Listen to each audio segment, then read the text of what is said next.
Hi, everybody. Welcome to Katie in the Morning. I'm Katie Page, Director of Member Relations at the National Association of Healthcare Assistants. We all survived Friday the 13th, and we're welcoming a brand new week. So congratulations to all you for making it through the weekend, and here we go, right into Monday. Today, we're going to start your week off with a little bit of a bang. Those of you that have a little bit of a weak stomach, I do have to warn you ahead of time. We do have some graphic pictures that we're going to be showing later in the segment, but our topic today is probably one of the most preventable things in long-term healthcare, and that is pressure ulcers. Pressure ulcers have a tendency to form on areas of our body that have less fat or muscle coverage on them. You know, our elbows, our tailbone, ankles, those places that are really, what's the word I'm looking for? They really spend a lot of time in like the wheelchairs, the beds, even in recliners. They spend a lot of time holding that pressure from our bodies. There's 3 different stages, which we'll talk about just a little bit later, but we're also going to talk about ways to prevent those, ways that you can recognize ulcers in stage 1, stage 2, and stage 3, and things that we can do to enhance the treatment that those pressure ulcers are going through, in ways that we can help kind of increase and kind of speed up the healing time for those. So we're going to take a short break, and when we come back, we're going to jump right into it again.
Welcome back to Katie in the Morning. Today we're talking about pressure ulcers.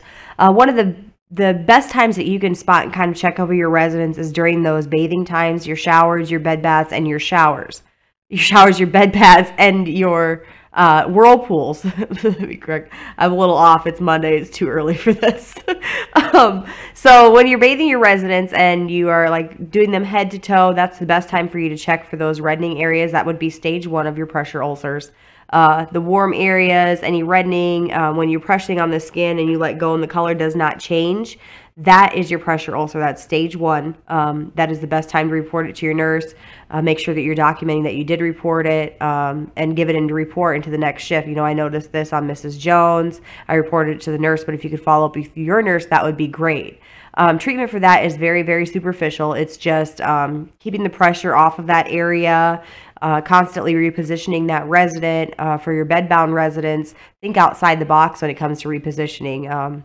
Repositioning can be if it's like on their tailbone, side to side, up and down. So if the bed can go up and down, make sure you're doing that side to side. You could use a pillow, you could use a rolled up blanket, you could use those foam wedges that you can get from your therapy department in most places, just to kind of ease that pressure off that and kind of put it onto a different area of their body. With their ankles and elbows, the same thing.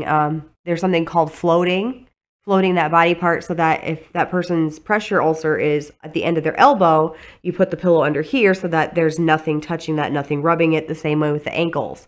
That is probably one of the biggest areas that pressure ulcers tend to form, is on the ankles and on the tailbone. And later this week, you might see a segment about feet care on Katie in the Morning, but that's just a little teaser for you guys. So floating those, make sure you're putting the pillow up far enough so that their ankles aren't touching, you know, the bed. There's no sheets touching it, that sort of thing. So like I said, the treatment and the kind of recovery time for the stage 1 is very superficial. Stage 2 is a little bit more serious. That's when the skin is broken, the skin's starting to break down.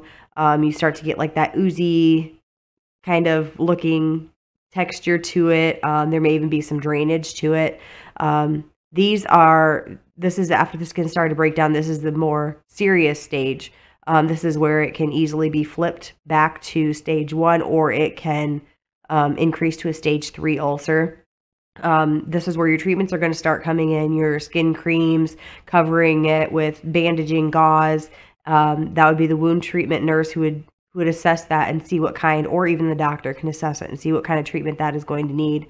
But keeping it clean is probably the biggest thing with the stage 2, especially on the tailbones when you're doing peri-cares. BM can get in there, even sweat. If it's the summer, it's starting to get hot in that room, sweat can kind of drip down in there and cause some serious infections.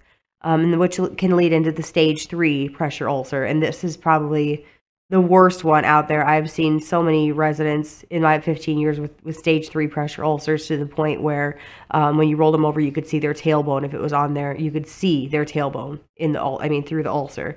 A lot of treatment with this, you might see packing, you might see your wound drainage, your wound suction. It's very, very sore, painful. You're going to see your pain meds starting to kick in there.